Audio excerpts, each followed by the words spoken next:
Hi, welcome to our channel. இந்த வீடியோல நம்ம என்ன பார்க்க போறோம்னா ஸ்கொயர் ஆஃப் ஆப்போசிஷன். ஜெனரலா லாஜிக்கல் ரீசனிங் யூனிட்ல இந்த ஸ்கொயர் ஆஃப் ஆப்போசிஷன் டாபிக்ல இருந்து மட்டுமே ரெண்டு क्वेश्चन கம்பல்சரி யுஜிசி நெட் எக்ஸாம்ல கேட்பாங்க. சோ இந்த ஸ்கொயர் ஆஃப் ஆப்போசிஷனை பத்தி தான் நம்ம இந்த வீடியோல டீடைலா பார்க்க போறோம். ஜெனரலா நமக்கு இந்த டாபிக்ல இருந்து என்னென்ன மாதிரியான क्वेश्चंसலாம் கேட்பாங்க அப்படிங்கறத முதல்ல நம்ம தெரிஞ்சுக்கணும். So first one, if two standard form categorical propositions with the same subject and predicate are related in such a manner that if one is undetermined the other must be undetermined, what is their relation? So ஒரு ரெண்டு statement same subject and ப்ரெடிகேட்ட வச்சிருக்கு அப்படின்னா அந்த particular ரெண்டு ஸ்டேட்மெண்ட்டுக்கு இடையில உள்ள relationship என்ன அப்படிங்கிற மாதிரி கேட்கறதுக்கு சான்ஸ் இருக்கு. ஸோ இது ஒரு டைப். நெக்ஸ்ட் டைப் என்ன அப்படின்னு பார்த்தோம்னா, among the following statements two are contradictory to each other, select the correct code that represents them. So ஜென்ரலாக இந்த மாதிரி ரெண்டு ஸ்டேட்மெண்ட்ஸ்க்கு இடையில இருக்கக்கூடிய ரிலேஷன்ஷிப்பை கொடுத்துருவாங்க, டேரெக்டாக கொடுத்துருவாங்க. ஸோ ஃபார் எக்ஸாம்பிள் இந்த கொஸ்டினில் கான்ட்ராடிக்டரி அப்படிங்கிற இந்த ரிலேஷன்ஷிப்பை கொடுத்துட்டு எந்த கோட் இந்த கான்ட்ராடிக்டரி ரிலேஷன்ஷிப்பை ஃபாலோ பண்ணுது அப்படிங்கிற மாதிரி ஒரு 4 ஸ்டேட்மெண்ட்ஸ் கொடுத்துருக்காங்க. ஸோ இந்த 4 ஸ்டேட்மெண்ட்ஸில் இருந்து எந்த ஸ்டேட்மெண்ட்ஸ் வந்து கான்ட்ராடிக்டரி அப்ரோச்சை மெயின்டைன் பண்ணும் அப்படிங்கிற மாதிரி நம்ம ஆன்சரை சூஸ் பண்ணணும். இது ஒரு டைப் ஆஃப் கொஸ்டின். அதே மாதிரி இன்னொரு டைப் என்ன அப்படின்னா, if the proposition all men R not mortal is true then which of the following inferences is correct? Choose from the code given below. So இந்த மாதிரி ஒரு பர்டிகுலர் ஸ்டேட்மெண்ட்டை கொடுத்து இந்த ஸ்டேட்மெண்ட் ட்ரூவாக இருந்துச்சுன்னா ஸோ கொடுத்த ஆப்ஷன்ஸில் எந்த ஸ்டேட்மெண்ட்டோட கண்டிஷன் இந்த ஸ்டேட்மெண்ட்டுக்கு கரெக்டாக மேட்ச் ஆகும் அப்படிங்கிற மாதிரியும் கொஸ்டின் கேட்பாங்க. So for example 3 types of question இந்த டாப்பிக்லேருந்து கேட்கறதுக்கு சான்ஸ் இருக்குது. ஸோ ஃபஸ்ட்டு டைப் என்ன அப்படின்னு பார்த்தோம்னா, ஒரு ரெண்டு ஸ்டேட்மெண்ட்டோட கண்டிஷன் கொடுத்து இதோட ரிலேஷன்ஷிப் என்ன அப்படின்னு சொல்லி கேட்பாங்க. ஸோ நெக்ஸ்ட் டைப் என்ன அப்படின்னா, டேரெக்டாக ரிலேஷன்ஷிப்பை கொடுத்துருவாங்க. ஃபார் எக்ஸாம்பிள் கான்ட்ராடிக்டரி ரிலேஷன்ஷிப்பாக இருக்குன்னா கீழே கொடுத்த ஆப்ஷன்ஸில் எந்த ஸ்டேட்மெண்ட் இந்த கான்ட்ராடிக்டரி ரிலேஷன்ஷிப்பை ஃபாலோ பண்ணும் அப்படிங்கிற மாதிரியான கொஸ்டின் கேட்குறதுக்கும் சான்ஸ் இருக்குது. ஸோ லாஸ்ட் டைப் என்ன அப்படின்னு சொல்லி பார்த்தோம்னா, ஜென்ரலாக ஒரு ஸ்டேட்மெண்ட்டையும் கொடுத்து ஒரு கண்டிஷனையும் கொடுத்து இன்னொரு ஸ்டேட்மெண்ட் என்ன அப்படிங்கிற மாதிரியான கொஸ்டின் கேட்குறதுக்கும் சான்ஸ் இருக்குது. ஸோ இந்த மாதிரி 3 டிஃப்ரெண்ட் டைப்ஸில் கொஸ்டின் கேட்குறதுக்கு சான்ஸ் இருக்குது. ஜென்ரலாக இந்த பர்டிகுலர் டாப்பிக்கை பற்றி நம்ம டீட்டெயிலாக தெரிஞ்சுக்கிறதுக்கு முன்னாடி ஃபஸ்ட்டு நம்மளுக்கு பேசிக்காக சில விஷயங்கள் தெரிஞ்சிருக்கணும். ஃபார் எக்ஸாம்பிள் ஒரு சென்டென்ஸ் கொடுத்துருக்காங்க அப்படின்னா அந்த சென்டென்ஸை நம்ம ஸ்டேட்மெண்ட்டுன்னு சொல்லுவாங்க, இல்லாட்டி ப்ரொப்போசிஷன்னு சொல்லுவாங்க. ஸோ இந்த மாதிரி ஸ்டேட்மெண்ட் அல்லது ப்ரொப்போசிஷனில் ஜென்ரலாகவே 2 விஷயங்கள் இருக்கும். ஒன்று என்ன அப்படின்னா சப்ஜெக்ட், இன்னொன்று என்னென்னா ப்ரெடிகேட். ஸோ ஜென்ரலாக ஒரு ஸ்டேட்மெண்ட்டில் சப்ஜெக்ட் அப்படிங்கிறது என்னென்னா அந்த பர்டிகுலர் ஸ்டேட்மெண்ட்டில் யாரை பற்றி சொல்கிறாங்க, அப்படி இல்லாட்டி ஒரு பொருளை பற்றி சொல்லுவாங்க. ஸோ இந்த மாதிரி ஒரு பர்சன் இல்லாட்டி ஒரு திங்ஸை பற்றி சொல்லியிருப்பாங்க. அந்த பர்டிகுலர் பர்சன் அல்லது ஒரு அந்த திங்ஸை தான் நம்ம சப்ஜெக்ட்னு சொல்லுவோம். ஸோ நெக்ஸ்ட் ப்ரெடிகேட் அப்படிங்கிறது என்னென்னா, ஜென்ரலாக அந்த பர்டிகுலர் திங்ஸ் அல்லது அந்த பர்டிகுலர் பர்சனை பற்றி ஏதாவது சொல்லியிருப்பாங்க. ஸோ அந்த சப்ஜெக்டை பற்றி சொல்கிற அந்த விஷயத்தை தான் நம்ம ப்ரெடிகேட்டுன்னு சொல்லுவோம். For example some dogs are white, ஜென்ரலாக சில டாக்ஸுங்கிறது ஒயிட்டாக இருக்கும் அப்படின்னு மாதிரி சொல்லியிருக்காங்க. ஸோ இங்கே சம் டாக்ஸ் அப்படிங்கிறது சப்ஜெக்ட், அதே மாதிரி ஒயிட் அப்படிங்கிறது ப்ரெடிகேட். நெக்ஸ்ட் ஒன், என்னென்ன டைப்ஸ் ஆஃப் ஸ்டேட்மெண்ட்ஸ்லாம் இருக்குது அப்படிங்கிறத பற்றியும் நம்ம தெரிஞ்சு வச்சுருக்கணும். So first one A type statement. ஜென்ரலாக ஏ டைப் ஸ்டேட்மெண்ட் அப்படிங்கிறது எப்படி ஸ்டார்ட் ஆகும் அப்படின்னா, ஆல் அப்படிங்கிற ஒரு வேர்டை வச்சு ஸ்டார்ட் ஆகிற எல்லாமே ஏ டைப் ஸ்டேட்மெண்ட்னு சொல்லுவோம். அதே மாதிரி இ டைப் ஸ்டேட்மெண்ட் அப்படிங்கிறது என்னென்னா, நோ அப்படிங்கிற வேர்டை வச்சு ஸ்டார்ட் ஆகுது அப்படின்னா அந்த டைப் ஆஃப் ஸ்டேட்மெண்ட்டை நம்ம இ டைப் ஸ்டேட்மெண்ட்டுன்னு சொல்லுவோம். அதே மாதிரி சம் அப்படிங்கிற வேர்டை வச்சு ஸ்டார்ட் ஆகுது அப்படின்னா அதை நம்ம ஐ டைப் ஸ்டேட்மெண்ட்டுன்னு சொல்லுவோம். அதே மாதிரி சம் நாட் அப்படிங்கிற வேர்டு ஒரு ஸ்டேட்மெண்ட்டில் வருதுன்னா அதை நம்ம ஓ டைப் ஸ்டேட்மெண்ட்டுன்னு சொல்லுவோம். இந்த மாதிரியான டிஃப்ரெண்ட் டைப்ஸ் ஆஃப் ஸ்டேட்மெண்ட்ஸை ஈஸியாக ஞாபகம் வச்சுக்கிறதுக்கு நம்ம வவலை ஞாபகம் வச்சுக்கிட்டாலே போதும். ஸோ வவல் அப்படின்னு எடுத்துட்டோம்னாலே நம்மளுக்கு தெரியும் ஏ இ ஐ ஓ யூ. ஸோ யூவை மட்டும் ஒமிட் பண்ணிவிட்டு ரிமைனிங் இருக்கக்கூடிய ஏ இ ஐ ஓ, இதுதான் இந்த different types of statement. So ஏங்கிறது ஆல் டைப் ஸ்டேட்மெண்ட்ஸ், இ டைப்புங்கிறது நோ டைப் ஸ்டேட்மெண்ட்ஸ், ஐ அப்படிங்கிறது சம் டைப் ஸ்டேட்மெண்ட்ஸ், ஓ அப்படிங்கிறது சம் நாட் டைப் ஸ்டேட்மெண்ட்ஸ். ஜென்ரலாக இந்த ஏ டைப் ஸ்டேட்மெண்ட்டை நம்ம யூனிவர்சல் அஃபர்மேட்டிவ் ஸ்டேட்மெண்ட்னு சொல்லுவோம். ஸோ யூனிவர்சல் அப்படிங்கிறது என்னென்னா ஆல் அப்படிங்கிற ஒரு வேர்டு வந்திருக்கு. ஸோ ஆல் அப்படின்னாலே எல்லாமே அர்த்தம். ஸோ இது ஒரு யூனிவர்சல் ஸ்டேட்மெண்ட்டாக இருக்கும். அதே மாதிரி அஃபர்மேட்டிவ் அப்படிங்கிறது ஒரு பாசிட்டிவ் ஸ்டேட்மெண்ட், அதாவது இது ஒரு பாசிட்டிவ் திங்ஸை மட்டும்தான் இந்த ஸ்டேட்மெண்ட் இண்டிகேட் பண்ணும். Next one E type statement. ஜென்ரலாக இ டைப் ஸ்டேட்மெண்ட் அப்படிங்கிறது யூனிவர்சல் நெகட்டிவ் ஸ்டேட்மெண்ட். ஸோ இதை ஏன் யூனிவர்சல் ஸ்டேட்மெண்ட் சொல்கிறோம்னா, நோ அப்படிங்கிறது வந்துருச்சுனாலே அது எதுவுமே இல்லைன்னு அர்த்தம். For example no dogs are white அப்படின்னு வந்துருச்சுன்னா எந்த டாக்ஸுமே ஒயிட் கிடையாது அப்படிங்கிற மாதிரி அர்த்தம். ஸோ இதை அதனால் யூனிவர்சல் ஸ்டேட்மெண்ட்டுன்னு சொல்கிறோம். அதே மாதிரி இது ஒரு நெகட்டிவ் ஸ்டேட்மெண்ட். ஸோ இங்கே நம்ம ஒரு நெகட்டிவ் திங்ஸை தான் சொல்லுவோம், அதாவது நோ டாக்ஸ் ஆர் ஒயிட், அதாவது எந்த டாக்ஸுமே ஒயிட் கிடையாது. இந்த மாதிரி நெகட்டிவ் ஸ்டேட்மெண்ட்டை சொல்கிறதுனால இந்த இ டைப் ஸ்டேட்மெண்ட்டை நம்ம யூனிவர்சல் நெகட்டிவ் ஸ்டேட்மெண்ட்டுன்னு சொல்லுவோம். நெக்ஸ்ட் ஒன் ஐ டைப் ஸ்டேட்மெண்ட். ஜென்ரலாக இந்த ஐ டைப் ஸ்டேட்மெண்ட் அப்படிங்கிறது நம்ம பர்டிகுலர் அஃபர்மேட்டிவ்னு சொல்லுவோம். ஸோ ஏன் பர்டிகுலர் ஸ்டேட்மெண்ட்டாக சொல்கிறோம் அப்படின்னா சம் அப்படின்னு வந்திருக்கு, அதாவது ஒரு குறிப்பிட்ட இல்லை ஒரு சில அப்படிங்கிற மாதிரியான விஷயங்கள் வரதுனால இதை பர்டிகுலர் ஸ்டேட்மெண்ட்டுன்னு சொல்லுவோம். அதே மாதிரி இந்த ஐ டைப் ஸ்டேட்மெண்ட் அஃபர்மேட்டிவ் ஸ்டேட்மெண்ட்டாக, அதாவது பாசிட்டிவ் ஸ்டேட்மெண்ட்டாக மட்டும்தான் இருக்கும். For example some dogs are white, ஒரு குறிப்பிட்ட சில டாக்ஸ் மட்டும்தான் ஒயிட் அப்படிங்கிற மாதிரி அர்த்தம். ஸோ அதனால தான் இதை பர்டிகுலர் அஃபர்மேட்டிவ் ஸ்டேட்மெண்ட்னு சொல்கிறோம். நெக்ஸ்ட் ஒன் ஓ டைப் ஸ்டேட்மெண்ட். ஜென்ரலாக ஓ டைப் ஸ்டேட்மெண்ட் அப்படின்னு எடுத்துட்டோம்னா இதை பர்டிகுலர் நெகட்டிவ் ஸ்டேட்மெண்ட்னு சொல்கிறோம். ஸோ ஜென்ரலாக இதை ஏன் பர்டிகுலர் ஸ்டேட்மெண்ட் சொல்கிறோம் அப்படின்னா சம் நாட்டுங்கிற வேர்டு வந்திருக்கு, அதாவது for example some dogs are not white, அதாவது ஒரு குறிப்பிட்ட சில டாக்ஸ் வந்து ஒயிட் கிடையாது அப்படிங்கிற மாதிரி சொல்கிறதுனால ஒரு சில அப்படிங்கிறது குறிப்பிட்ட சில அப்படிங்கிற மாதிரி வேர்டு வரனால இதை பர்டிகுலர்னு சொல்கிறோம். பட் இது ஒரு நெகட்டிவ் ஸ்டேட்மெண்ட்டாக தான் இண்டிகேட் பண்ணும். ஃபார் எக்ஸாம்பிள் சம் நாட், அதாவது நாட் இல்லை அப்படிங்கிற மாதிரியான ஒரு நெகட்டிவ் திங்ஸ் வரதுனால இதை நம்ம பர்டிகுலர் நெகட்டிவ் ஸ்டேட்மெண்ட்னு சொல்கிறோம். ஸோ இந்த மாதிரி 4 டிஃப்ரெண்ட் டைப்ஸ் ஆஃப் ஸ்டேட்மெண்ட்ஸ் இருக்குது. ஜென்ரலாகவே இந்த ஏ டைப் அண்ட் இ டைப், அதாவது யூனிவர்சல் ஸ்டேட்மெண்ட்ஸை நம்ம மேலேயும் அதே மாதிரி பர்டிகுலர் ஸ்டேட்மெண்ட்ஸை நம்ம கீழேயும் ஃபிக்ஸ் பண்ணியிருப்போம். இந்த ஸ்ட்ரக்சரில் இந்த பர்டிகுலர் ஃபார்மில் தான் நம்ம இந்த ஸ்டேட்மெண்ட்ஸை ஃப்ரேம் பண்ணணும். ஏன் அப்படின்னா இந்த 4 டிஃப்ரெண்ட் டைப்ஸ் ஆஃப் ஸ்டேட்மெண்ட்டோட ரிலேஷன்ஷிப்பை நம்ம ஈஸியாக ஐடென்டிஃபை பண்ணுறதுக்கு நம்மளுக்கு ஷார்ட்கட் இருக்குது. அந்த ஷார்ட்கட்டை ரிமெம்பர் பண்ணுறதுக்கு இந்த 4 டைப்ஸ் ஆஃப் ஸ்டேட்மெண்ட்ஸையும் இந்த மாதிரி ஃப்ரேம் பண்ணி தான் நம்ம வச்சுக்கணும். ஸோ அந்த ஷார்ட்கட் என்ன அப்படின்னு சொல்லி பார்த்தோம்னா ஜென்ரலாக ஏ டைப், இ டைப், ஐ டைப், ஓ டைப் இந்த மாதிரி ஃப்ரேம் பண்ணிவிட்டு ஏ டைப்புக்கும் இ டைப்புக்கும், அதாவது யூனிவர்சல் அஃபர்மேட்டிவுக்கும் யூனிவர்சல் நெகட்டிவுக்கும் இடையில இருக்கக்கூடிய ரிலேஷன்ஷிப்பை நம்ம கான்ட்ரரி ரிலேஷன்ஷிப்னு சொல்லுவோம். அதே மாதிரி I type and O type, அதாவது பர்டிகுலர் அஃபர்மேட்டிவுக்கும் பர்டிகுலர் நெகட்டிவுக்கும் இடையில இருக்கக்கூடிய ரிலேஷன்ஷிப்பை நம்ம சப் கான்ட்ரரி அப்படின்னு சொல்லுவோம். A type statement and I type statement, அதாவது யூனிவர்சல் அஃபர்மேட்டிவ்க்கும் பர்டிகுலர் அஃபர்மேட்டிவ்க்கும் இடையில இருக்கக்கூடிய ரிலேஷன்ஷிப்பை நம்ம சப் ஆல்டர்னேஷன் சொல்லுவோம்.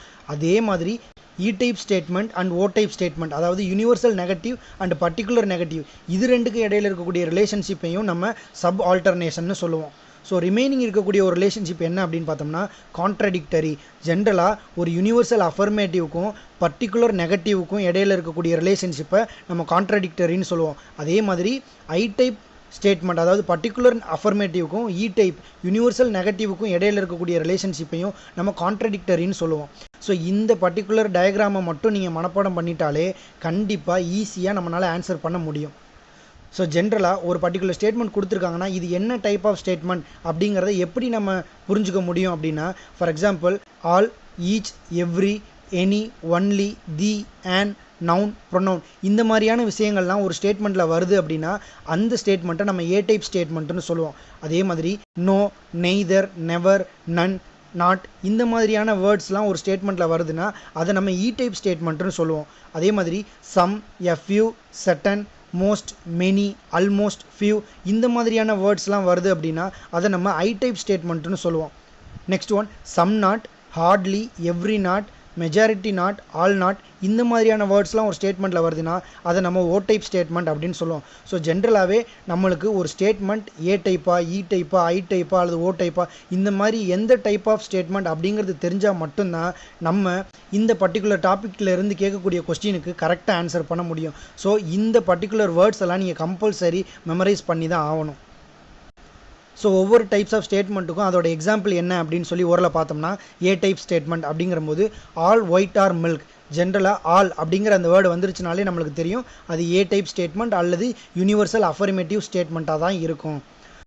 ஜென்ரலாகவே ஒரு பர்டிகுலர் ஸ்டேட்மெண்ட் உங்களுக்கு ஒரு கொஸ்டினில் கொடுக்குறாங்க அப்படின்னா அந்த பர்டிகுலர் ஸ்டேட்மெண்ட்டில் நீங்கள் ஒரு கிராமட்டிக்கல் எரரோ அல்லது ஒயிட்டுக்கும் மில்க்குக்கும் என்ன சம்மந்தம் அல்லது டாக்ஸுக்கும் ஒயிட்டுக்கும் என்ன சம்மந்தம் இந்த மாதிரி ஸ்டேட்மெண்ட்டை நீங்கள் கன்ஃபியூஸ் பண்ணிக்க தேவையில்லை. ஏன் அப்படின்னா இது ஜஸ்ட் நம்ம ஒரு அண்டர்ஸ்டாண்டிங் பர்பஸ்க்காக மட்டும்தான் கொடுத்துருக்காங்க. ஸோ அந்த பர்டிகுலர் ஸ்டேட்மெண்ட் என்ன டைப் ஆஃப் ஸ்டேட்மெண்ட் அப்படிங்கிறது மட்டும் நம்மளுக்கு தெரிஞ்சாலே போதும். பட் அது கரெக்டான விஷயமா இல்லை தப்பான விஷயமாங்கிறத நீங்கள் யோசிக்க வேண்டாம். ஃபார் எக்ஸாம்பிள் எப்படி கொடுப்பாங்க அப்படின்னா ஆல் பென் ஆர் பென்சில் அப்படிங்கிற மாதிரி கூட சில நேரம் வந்து சென்டென்ஸ் கொடுக்க சான்ஸ் இருக்குது. ஸோ அந்த டைமில் எல்லா பெண்ணும் எப்படி பென்சில் ஆகும் அப்படிங்கிற மாதிரி நீங்கள் கன்ஃபியூஸ் பண்ணிக்க தேவையில்லை. இந்த விஷயத்தை நீங்கள் கண்டிப்பாக ஞாபகம் வச்சுக்கணும். So next one E type statement. ஜென்ரலாக இ டைப் ஸ்டேட்மெண்ட் சொல்லும்போது no white are milk. So இந்த ஸ்டேட்மெண்ட்டில் நோ அப்படிங்கிற வேர்டு வந்திருக்கு, அதனால் நம்ம இதை இ டைப் ஸ்டேட்மெண்ட்னு சொல்கிறோம். Next one some white are milk. So கொடுத்த ஸ்டேட்மெண்ட்டில் சம் அப்படிங்கிற வேர்டு வந்திருக்கு, அதனால் ஐ டைப் ஸ்டேட்மெண்ட். ஸோ கொடுத்த சென்டென்ஸை நீங்கள் கம்ப்ளீட்டாக வாசிக்கணும். சம்டைம்ஸ் பார்த்தீங்கன்னா சம் ஒயிட் ஆர் நாட்னு சொல்லி அடுத்த அடுத்த ஒரு நாட்னு ஒரு வேர்டு வந்துடும். ஸோ அப்படி வந்துச்சுன்னா அது ஓ டைப் ஸ்டேட்மெண்ட்டாக இருக்கும். ஸோ ஓ டைப் ஸ்டேட்மெண்ட்டோட example some white are not milk. First one contradictory statements. So ரெண்டு ஸ்டேட்மெண்ட்ஸ்க்கு இடையில இருக்கக்கூடிய ரிலேஷன்ஷிப் கான்ட்ரடிக்டரி ரிலேஷன்ஷிப்பாக இருக்குது அப்படின்னா என்னென்ன மாதிரியான விஷயங்கள்லாம் இருக்கும் அப்படிங்கிறத பற்றி பார்ப்போம். So first one A and O, அதாவது A type statement and O type statement, இந்த ரெண்டு ஸ்டேட்மெண்ட்டுக்கு இடையில இருக்கக்கூடிய ரிலேஷன்ஷிப்போ அல்லது E type statement and I type statement, இந்த ரெண்டு டைப் ஸ்டேட்மெண்ட்ஸ்க்கு இடையில இருக்கக்கூடிய ரிலேஷன்ஷிப்போ நம்ம கான்ட்ரடிக்டரி ரிலேஷன்ஷிப்னு சொல்லுவோம். இந்த ஏ அண்ட் ஓ டைப்போ அல்லது இ அண்ட் ஐ டைப், இந்த ரெண்டு பேரை தான் நம்ம என்னென்னு சொல்லுவோம்னா கான்ட்ரடிக்டரி பேர்ஸ்னு சொல்லுவோம். For example A and O type ஸ்டேட்மெண்ட்டை எடுத்துக்கிட்டோம்னா, அதாவது universal affirmative statement and particular negative ஸ்டேட்மெண்ட்டை எடுத்துக்கிட்டோம் அப்படின்னா, இந்த ரெண்டு ஸ்டேட்மெண்ட்டில் ஒரு ஸ்டேட்மெண்ட் ட்ரூவாக இருக்கும்போது இன்னொரு ஸ்டேட்மெண்ட் கம்பல்சரி ஃபால்ஸாக தான் இருக்கும். அதே மாதிரி ஒரு ஸ்டேட்மெண்ட் ஃபால்ஸாக இருந்துச்சுன்னா கண்டிப்பாக இன்னொரு ஸ்டேட்மெண்ட் ட்ரூவாக தான் இருக்கும். அதாவது ரெண்டு ஸ்டேட்மெண்ட்டுமே ட்ரூவாகவோ அல்லது ரெண்டு ஸ்டேட்மெண்ட்டுமே ஃபால்ஸாகவோ இருக்க சான்ஸ் கிடையாது. ஸோ ஒரு ஸ்டேட்மெண்ட் ட்ரூவாக இருக்கும்போது இன்னொரு ஸ்டேட்மெண்ட் கம்பல்சரி ஃபால்ஸாக தான் இருக்கும். அதே மாதிரி ஒரு ஸ்டேட்மெண்ட் ஃபால்ஸாக இருக்கும்போது கம்பல்சரி இன்னொரு ஸ்டேட்மெண்ட் ட்ரூவாக தான் இருக்கும். இதுதான் இதோட கண்டிஷன். அதே மாதிரி ஒரு ஸ்டேட்மெண்ட் அன்டிட்டர்மைண்டாக இருக்குன்னா, அதாவது ட்ரூவாக இருக்கா அல்லது ஃபால்ஸாக இருக்காங்கிறத நம்ம ப்ரெடிக்ட் பண்ண முடியலை அப்படின்னா இன்னொரு ஸ்டேட்மெண்ட்டும் அன்டிட்டர்மைண்டாக தான் இருக்கும். நம்மளால் அது ட்ரூ ஆர் ஃபால்ஸ்னு சொல்ல முடியாது. கண்டிப்பாக அதுவும் அன்டிட்டர்மைண்டாக தான் இருக்கும். ஸோ ஜென்ரலாகவே one statement is denial of other ஸ்டேட்மெண்ட்டுன்னு சொல்லுவாங்க. அதாவது முற்றிலும் முரண்பாடான அல்லது முற்றிலும் மாறான அப்படிங்கிற மாதிரி தான் அர்த்தம். ஸோ ஜென்ரலாகவே இந்த பர்டிகுலர் ஸ்டேட்மெண்ட்ஸில் பார்த்தீங்கன்னா சேம் சப்ஜெக்ட் அண்ட் ப்ரெடிகேட் இருக்கிறதுக்கு சான்ஸ் இருக்குது. பட் இது எதில் டிஃபர் ஆகும் அப்படின்னா குவான்டிட்டிலையும் குவாலிட்டிலையும் டிஃபர் ஆகும். அதாவது யூனிவர்சலாக அல்லது பர்டிகுலராக, அப்படி இல்லாட்டி இது பாசிட்டிவாக அல்லது நெகட்டிவாக அப்படிங்கிற மாதிரியான விஷயங்களில் தான் இது சேஞ்ச் ஆகும். So example for contradictory relationship அப்படின்னு எடுத்துட்டோம்னா நம்மளுக்கு தெரியும் யூனிவர்சல் அஃபர்மேட்டிவுக்கும் பர்டிகுலர் நெகட்டிவுக்கும், அப்படி இல்லாட்டி யூனிவர்சல் நெகட்டிவுக்கும் பர்டிகுலர் அஃபர்மேட்டிவுக்கும் இருக்கக்கூடிய ரிலேஷன்ஷிப் கண்டிப்பாக கான்ட்ரடிக்டரியாக தான் இருக்கும். For example all white are milk. So all white are மில்க்னு வந்துருச்சு. ஸோ ஆல்னு ஒரு வேர்டு வந்துருச்சுனாலே அது நம்ம யூனிவர்சல் அஃபர்மேட்டிவாக தான் இருக்கும், ஏ டைப்பாக தான் இருக்கும். ஸோ அது A type statement. Next one some white are not milk. So some not, இந்த ரெண்டு வேர்டுமே வந்திருக்கிறதுனால இதை நம்ம ஓ டைப் ஸ்டேட்மெண்ட்டுன்னு சொல்லுவோம், அப்படி இல்லாட்டி பர்டிகுலர் நெகட்டிவ் ஸ்டேட்மெண்ட்டுன்னு சொல்லுவோம். ஸோ இந்த ரெண்டு ஸ்டேட்மெண்ட் வந்துருச்சுனாலே நம்மளுக்கு தெரியும் இது கான்ட்ரடிக்டரி ரிலேஷன்ஷிப்பாக தான் இருக்கும்னு சொல்லி நம்ம ஃபைண்ட் அவுட் பண்ணிடலாம். அதே மாதிரி இப்போ first statement all white are மில்க்குங்கிறது ட்ரூ அப்படின்னு சொல்லி கொடுத்துருக்காங்க அப்படின்னா இன்னொரு ஸ்டேட்மெண்ட் கம்பல்சரி ஃபால்ஸாக தான் இருக்கும். ஏன்னா கான்ட்ரடிக்டரி ரிலேஷன்ஷிப்பில் ஒரு ஸ்டேட்மெண்ட் ட்ரூவாக இருந்தால் இன்னொரு ஸ்டேட்மெண்ட் ஃபால்ஸாக தான் இருக்கும். So some white are not milk அப்படிங்கிறது ஃபால்ஸாக இருக்கும். ஸோ இன்னொரு எக்ஸாம்பிள் எடுத்துட்டோம்னா no white are milk. So no அப்படிங்கிற வேர்டு வந்துருச்சுனாலே அது யூனிவர்சல் நெகட்டிவ் ஸ்டேட்மெண்ட், அப்படி இல்லாட்டி இ டைப் ஸ்டேட்மெண்ட்டுன்னு சொல்லுவோம். Next statement some white are milk. So some அப்படிங்கிற வேர்டு மட்டும் வந்திருக்கு, அதனால இதை நம்ம பர்டிகுலர் அஃபர்மேட்டிவ் அல்லது ஐ டைப் ஸ்டேட்மெண்ட்டுன்னு சொல்லுவோம். ஸோ ஒரு E type and I type ஸ்டேட்மெண்ட்டுக்கு இடையில இருக்கக்கூடிய ரிலேஷன்ஷிப் ஒரு கான்ட்ரடிக்டரி ரிலேஷன்ஷிப்பாக தான் இருக்கும். For example no white are milk அப்படிங்கிற கொடுத்த ஸ்டேட்மெண்ட் ஃபால்ஸ்ன்னு சொல்லி கொடுத்துருந்தாங்கன்னா compulsory some white are milk, அதாவது ஐ டைப் கொஸ்டின் கம்பல்சரி ட்ரூவாக தான் இருக்கும். ஏன்னா ரெண்டுமே ஃபால்ஸாவோ ரெண்டுமே ட்ரூவாவோ இருக்க சான்ஸ் கிடையாது. ஸோ கண்டிப்பாக சம் ஒயிட் ஆர் மில்க்குங்கிறது ட்ரூவாக தான் இருக்கும். Next one contrary statements. ஜென்ரலாக ரெண்டு ஸ்டேட்மெண்ட்ஸுக்கு இடையில இருக்கக்கூடிய ரிலேஷன்ஷிப் கான்ட்ரரி ரிலேஷன்ஷிப்பாக இருக்குது அப்படின்னா அந்த ரெண்டு ஸ்டேட்மெண்ட்ஸுமே யூனிவர்சல் ஸ்டேட்மெண்ட்ஸாக தான் இருக்கும். ஸோ ஒரு ரெண்டு யூனிவர்சல் ஸ்டேட்மெண்ட்ஸுக்கு இடையில இருக்கக்கூடிய ரிலேஷன்ஷிப் கம்பல்சரி கான்ட்ரரியாக தான் இருக்கும். ஸோ நம்மளுக்கு ஈஸியாக புரிஞ்சுக்க முடியும் ஒரு ஏ டைப் அண்ட் இ டைப்புக்கு இடையில இருக்கக்கூடியது கான்ட்ரரி ரிலேஷன்ஷிப். ஸோ அதனால தான் ஏஇ அப்படிங்கிறது கான்ட்ரரி பேர்ஸ்ன்னு சொல்லுவோம். ஜென்ரலாக இந்த கான்ட்ரரி ஸ்டேட்மெண்ட்டில் ரெண்டு ஸ்டேட்மெண்ட்டுமே ட்ரூவாக இருக்க சான்ஸ் கிடையாது. ஆனால் ரெண்டு ஸ்டேட்மெண்ட்டுமே ஃபால்ஸாக இருக்கிறதுக்கு சான்ஸ் இருக்குது. ஃபார் எக்ஸாம்பிள் ஒரு ஸ்டேட்மெண்ட் ட்ரூவாக இருக்கும்போது கண்டிப்பாக இன்னொரு ஸ்டேட்மெண்ட் ஃபால்ஸாக தான் இருக்கும். ஏன் அப்படின்னா ரெண்டுமே ட்ரூவாக இருக்க சான்ஸ் கிடையாது. இன்கேஸ் ஒரு ஸ்டேட்மெண்ட் ஃபால்ஸாக இருக்கும்போது இன்னொரு ஸ்டேட்மெண்ட் ஃபால்ஸாகவும் இருக்கலாம், அப்படி இல்லாட்டி ட்ரூவாகவும் இருக்கலாம். ஏன்னா நம்மளுக்கு தெரியும் ரெண்டுமே ஃபால்ஸாக இருக்க சான்ஸ் இருக்குது. அதே மாதிரி ஒன்று ட்ரூவாக இருந்துச்சுன்னா இன்னொரு ஃபால்ஸாக இருக்கவும் சான்ஸ் இருக்குது. So other will be doubtful.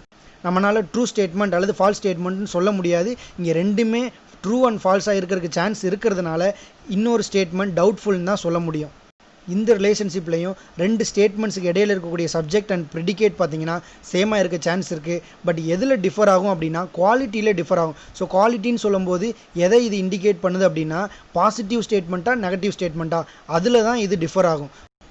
இந்த கான்ட்ரரி ரிலேஷன்ஷிப்புக்குரிய ஒரு எக்ஸாம்பிள் அப்படின்னு சொல்லி பார்த்தோம்னா, for example all white are milk. ஜென்ரலாக ஆல் அப்படிங்கிற வேர்டு வந்தாலே நம்மளுக்கு தெரியும் இது ஏ டைப் ஸ்டேட்மெண்ட்.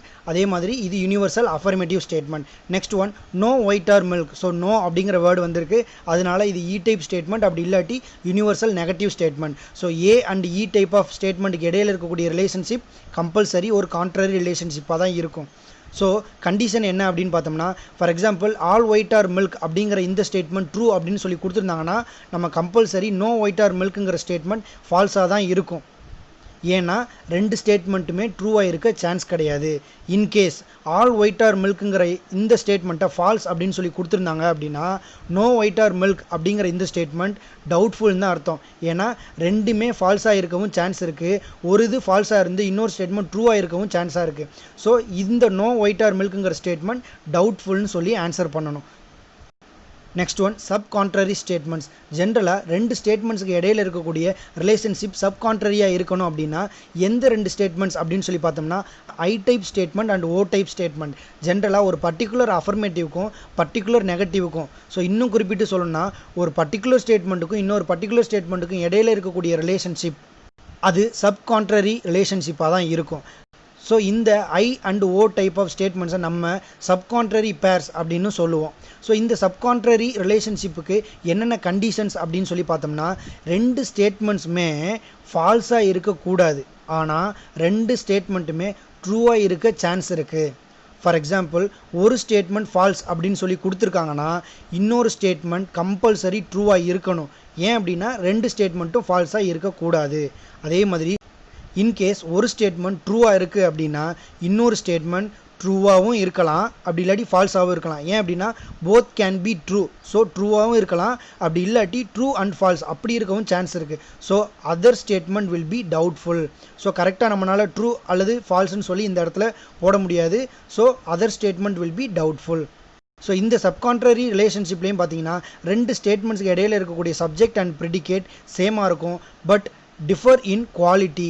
ஸோ குவாலிட்டின்னு சொல்லும்போது இது ஒரு பாசிட்டிவ் ஸ்டேட்மெண்ட்டா இல்லை நெகட்டிவ் ஸ்டேட்மெண்ட்டா அப்படிங்கிறதுல தான் இது டிஃபர் ஆகும் ஒழிய அதோட சப்ஜெக்ட் அண்ட் ப்ரெடிகேட்டில் சேஞ்சஸ் இருக்காது.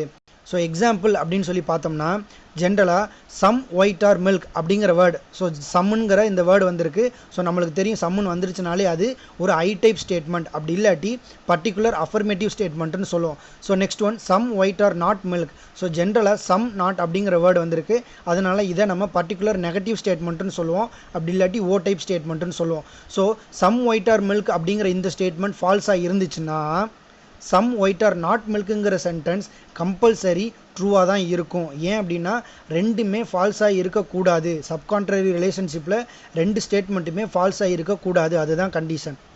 So in case some white are milk அப்படிங்கிற இந்த ஸ்டேட்மெண்ட் ட்ரூவாக இருக்குது அப்படின்னா next statement some white are not மில்க்குங்கிற இந்த ஸ்டேட்மெண்ட் கண்டிப்பாக ட்ரூவாகவும் இருக்க சான்ஸ் இருக்குது அல்லது ஃபால்ஸாக இருக்கவும் சான்ஸ் இருக்குது. அதனால இதை நம்ம டவுட்ஃபுல்னு தான் ஆன்சர் பண்ணணும்.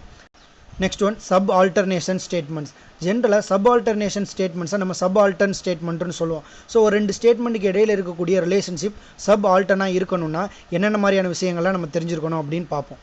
ஸோ ஜென்ரலாகவே சப் ஆல்டர்ங்கிற இந்த ரிலேஷன்ஷிப் எந்த ரெண்டு ஸ்டேட்மெண்ட்ஸ்க்கு இடையில நடக்கும் அப்படின்னா ஒரு பர்டிகுலர் அஃபர்மேட்டிவ்க்கும் யூனிவர்சல் அஃபர்மேட்டிவ்க்கும் இடையில இருக்கக்கூடிய ரிலேஷன்ஷிப்பாவோ அல்லது ஒரு பர்டிகுலர் நெகட்டிவ்க்கும் யூனிவர்சல் நெகட்டிவ்க்கும் இடையில இருக்கக்கூடிய ரிலேஷன்ஷிப்பாவோ தான் இந்த சப் ஆல்டர்ன் ரிலேஷன்ஷிப் இருக்கும்.